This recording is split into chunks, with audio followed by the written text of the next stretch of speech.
किसी की शादी ठनी हो और वो सफल हो जाए, वो सक्सेसफुली हो जाए, ऐसा कभी हुआ है क्या?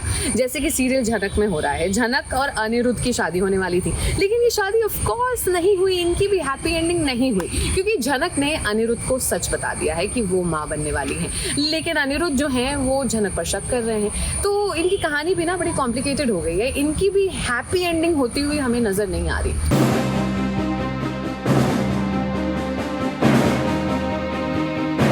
बच्चा मेरा नहीं है, क्योंकि हमारे बीच ऐसा कुछ नहीं हुआ है। तुम्हें झूठ बोल रही हो, साफ साफ मुंह पर गए और क्या नाशना बातें करें कि ये प्रकाशन का बच्चा है। यकीन के साथ कह रहा हूं, ये बच्चा मेरा हो ही नहीं सकता, लेकिन आखिर बात मुझे दे ही दिया। बस कर दीजिए और नहीं सुन पाऊंगी, ये क्या बोले जा रहे हैं। बस बस बस। मैं जो भी बोल रहा हूँ बिल्कुल सही बोल रहा हूँ, अपने होश में बोल रहा हूँ। तुम्हें जवाब देना होगा, एक बार नहीं 1000 बार देना होगा, क्योंकि तुम जबरदस्ती चाहती हो कि मैं तुम्हारी और पराशर की जिम्मेदारी लूं। झनक और अनिरुद्ध की कहानी का अंत हो रहा है, लेकिन हैप्पी एंडिंग के साथ नहीं। कहानी के क्लाइमैक्स में झनक और अनिरुद्ध अलग हो रहे हैं। अब देखिए, फैंस ने सपने तो सजाए थे अनिरुद्ध और झनक की शादी के। इस शादी का दिन भी आया, लेकिन एक बार फिर से वही हुआ। अनिरुद्ध ने झनक पर भरोसा नहीं किया। झनक ने जब अनिरुद्ध को बताया ना कि वो माँ बनने वाली है, तो अनिरुद्ध को लगा कि झनक के पेट में जो बच्चा है वो उसका नहीं बल्कि पराशर का है। अब आप सभी को तो याद ही होगा ना, जब पहली बार अनिरुद्ध गांव में आया था तो अनिरुद्ध और झनक ने साथ में समय बिताया था। पिछली बार भी ऐसा ही हुआ था ना, जब अनिरुद्ध और झनक साथ आए थे।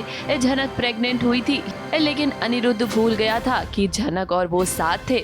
ये बच्चा मेरा नहीं है, क्योंकि हमारे बीच ऐसा कुछ नहीं हुआ है। तुम्हें झूठ बोल रही हो, साफ साफ मुंह पर गए और क्या नाशना बातें करें कि ये प्रकाशन का बच्चा है। ये बच्चा मेरा हो ही नहीं सकता, लेकिन आखिर बार तुमने मुझे दे ही दिया। बस कर दीजिए और नहीं सुन पाऊंगी, ये क्या बोले जा रहे हैं। बस बस बस। मैं जो भी बोल रहा हूँ बिल्कुल सही बोल रहा हूँ, अपने होश में बोल रहा हूँ। इतना सब कुछ हो जाने के बाद अब देखिए, झनक ने अनिरुद्ध से रिश्ता तोड़ दिया है।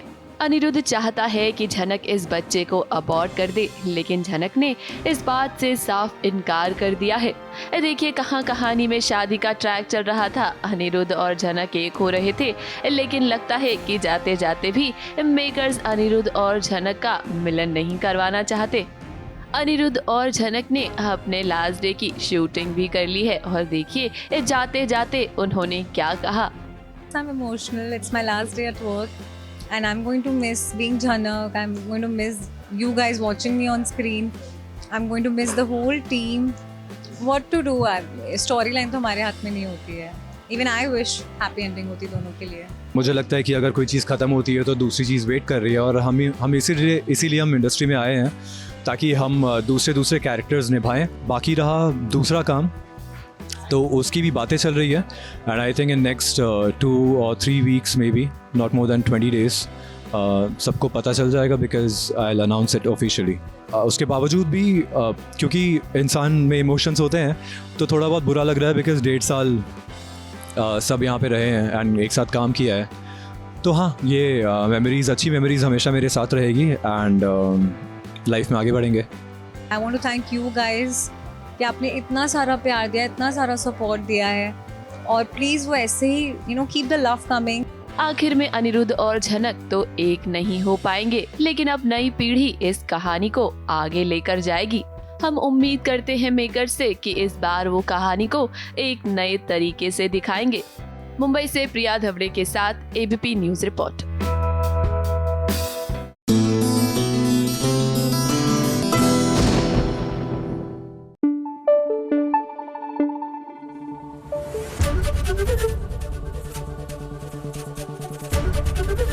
एबीपी न्यूज आपको रखे आगे।